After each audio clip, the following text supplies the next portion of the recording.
నువ్వు నేర్చుకోవాల్సిన మొట్టమొదటి పాఠం ఏంటంటే ఈరోజు నీలో ఉన్న దురాశ, ధనాశ, ఇటువంటి వాటిని, ఇతరులను ఆశించే గుణాన్ని ఇక్కడే వదిలిపెట్టేసి ఆత్మీయంగా దేవుని నీతిని, రాజ్యాన్ని వెతికేవాడిగా నువ్వు ఉన్నప్పుడు దేవుడు నీకు ఇవ్వాల్సినవన్నీ కూడా ఇస్తాడు. సమృద్ధిని ఇస్తాడు. అడిగిన వాటికంటే అధికముగా ఇచ్చే దేవుడు సంతృప్తిని నీకు ఖచ్చితంగా ఇస్తాడు. నాకు ఇది లేదే ప్రభువా, ఇది నాకు ఇవ్వలేదే నువ్వు అని అంటానికి లేకుండా ఆశీర్వాదాలను మెండుగా కలుగు చేస్తాడు. నమ్మకమైన వారికి దీవెనలు మెండుగా కలుగుతాయి.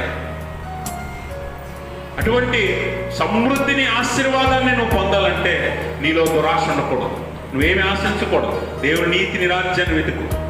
ఖచ్చితంగా దేవుడు నీకు ఇవ్వవలసినవి, నీకు చెందవలసినవి బహుమానంగా, ఆశీర్వాదంగా నీ మీద కుమ్మరిస్తాడు. నిన్ను, నీ కుటుంబాన్ని ఆశీర్వదిస్తాడు. అటువంటి స్థితి దేవుడు తన పరిశుద్ధాత్మ ద్వారా ఈ శిలువ ధ్యానంలో మనకు దయచేయును గాక. ఆమేన్.